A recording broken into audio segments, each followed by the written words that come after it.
Welcome to Talks with Dr. Gupta and friends. Today, we unpack the World Economic Forum's Global Risks Report 2026, presented at Davos, based on insights from global leaders, policymakers, and economists. The dominant takeaway is stark. The world has entered an age of competition. Multilateral cooperation is fraying. Nations are competing, not collaborating, for resources, supply chains, capital, and technology. Pessimism runs deep. 50% of experts expect the next 2 years to be turbulent. That rises to 57% over the next decade. The immediate threat landscape is dominated by geo-economic confrontation. Trade wars, sanctions, fragmentation, state-based armed conflict, misinformation and disinformation, intensifying societal polarization. These risks reinforce each other, making shocks harder to contain. Over the decade ahead, environmental risks move firmly to the top. Extreme weather events, biodiversity loss, irreversible changes to Earth's systems. Alongside them, adverse outcomes of AI, persistent misinformation, eroding trust at scale. The concern isn't just damage, it's irreversibility. For the second year running, inequality is identified as the most interconnected global risk because it fuels political polarization, is amplified by K-shaped recoveries, is accelerated by AI-driven labor disruption. The issue isn't mass unemployment, it's diverging wages between those who can leverage AI and those who cannot. Artificial intelligence is a double-edged sword. On one hand, productivity, efficiency, data-driven resilience.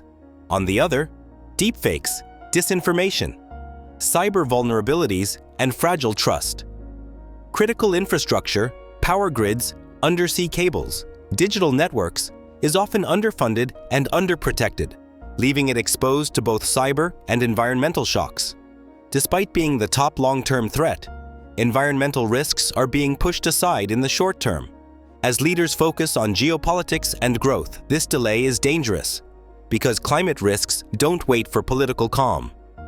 Chief economists describe today's outlook as vigilant anticipation. Fundamentals look fragile. Trade fragmentation, geopolitics, debt. Yet markets remain buoyant, driven largely by the AI investment boom. This tension defines the moment. Despite dramatic tariff threats announced in 2025, the global economy has held up so far. Why? Tariffs were delayed, diluted, or selectively applied. Firms front-loaded imports. Trade was rerouted through countries like Vietnam and Mexico. But beware, these effects may simply be delayed, with real pain emerging as inventories run down in 2026. Is this an AI bubble? Perhaps, but possibly a good bubble. Much like the late 1990s fiber optic boom, today's capital is funding real productive infrastructure, not speculative debt. Even a correction could still leave behind lasting growth capacity, US. Inflation still above target. Europe, largely at target, China. Deflationary pressures from weak demand. Governments may attempt to inflate away debt, risking financial repression where investors accept negative real returns. Central bank independence, remains critical, and for now, markets believe it will hold. Despite the risks, there are reasons for optimism. Human adaptability through innovation.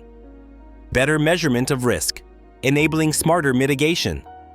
Dialogue with Davos aiming to build coalitions of the willing rather than universal consensus. In short, we are entering a decade defined by competition, complexity, and compounding risks, but also by extraordinary technological capacity. The outcome isn't predetermined. It will depend on how well we measure risk, manage inequality, govern AI, and cooperate, selectively but effectively. Happy new thinking!